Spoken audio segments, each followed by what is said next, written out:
In a most gentle manner our brains tell us that we had survived pain, survived childhood trauma, the pain of growing up, the general pain of life. I had postulated to a friend of mine, what if none of us survive pain, we only think we did. I watched him as I said this. The idea entered his mind, and sank, and disappeared. His brain would not allow it. If we survive, it is only by the lowest definition. We are alive, we have a job, perhaps a family. The ancient Latin poem, The Metamorphoses by Ovid, starts off with this strange sentence: "My design leads me to speak of forms changed into new bodies, you gods, for you it was who changed them." It deals with mythology, people changed into wolves or bats, and so on. The point, on my end, is that pain may very well linger, and change our shapes. We turn, psychologically, into a little porcupine or hedgehog, with spikes, to mediate our fear, or else an armadillo, a creature full of defenses, or perhaps a bat, which lives in the caverns of blinding pride.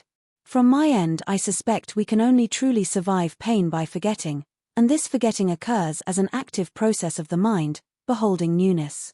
Often when I pray, in my devotion to God, I follow conscious steps.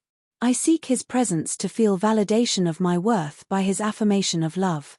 I have come to discover that the sense of value, of my beauty and stature, is a required step before the brain will let go of memories. And then, in prayer, I go to the next step, which is a moment of thinking nothing, only newness, a reset of the brain. This is a key point here I had made. The brain, autonomous, follows a logic of its own. When we are guilty or guarded, the brain will hold on to memories, real or fabricated, even constant stimulation, from television or internet, as a way to suppress, distract, fight, guard. The brain's equation of logic is that you need these memories, even the past, to survive, to protect, or to punish you. That is why I had said elsewhere, the house of isolation lives in the house of validation, which is to say, we cannot see the oneness of our exquisite self, in our mind, without the validation of value or worth. Your brain will not set you free otherwise, it is its calculation. Now, nearby, there is something which we will call the needles that rot the mind. Now I had this memory that came to my mind yesterday and the day before. It was the memory that my grandfather did not like me when I was a child. Whether this was true or not on his part does not matter, because the memory, the event memory, remains in my brain, as a needle. I think the memory, or needle, does something to my mind. I suspect it executes itself, its truth, as it were. And the nearby thoughts of my mind and being, keeps deferring to it, acquiescing to it, however subtle, eventually believing it, and changing my shape as I conform to it. I think of something I read recently. An angel appeared to Micah Turnbow, and told him, more or less, that curses from others don't really land, or have effect, but that we should not think about the curse that came from other people because such thinking will make us crazy. It is the last part of the angel's statement that intrigued me. I can only suppose that when we keep a memory of someone else's death wish, or someone else's hate, inside our mind, then it will function like the needle, above, that starts rotting the mind. We must not keep them in our mind, even as we think, by the delusion of confidence, that we are able to carry these needles without consequence. I also think of this funny event told by the same Micah. He was eating a donut, his second donut for the day. An angel appeared, saying, "Stop, you've already had one," or words to that effect. And the angel snatched the donut, and ate it himself.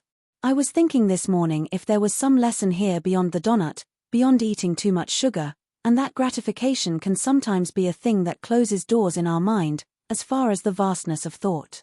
Because sensual gratification is the opposite of the long infinite reach of hunger and need, wherein is treasure. And we know from Psalm 107, that God fills the hungry soul with goodness.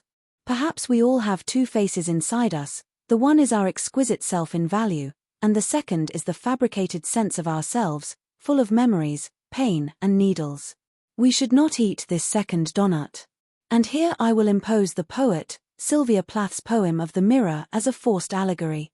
This second donut, which we like, or false face of the self, is, borrowing from the poem, a mirror, and this mirror, or face says of itself, "I am not cruel, only truthful. Whatever I see I swallow immediately, she comes and goes. Each morning it is her face that replaces the darkness. In me she has drowned a young girl. Now the poet talks about old age and drowning so, but perhaps we can say this false face, the second face, which we eat of daily, will swallow us and our whole life.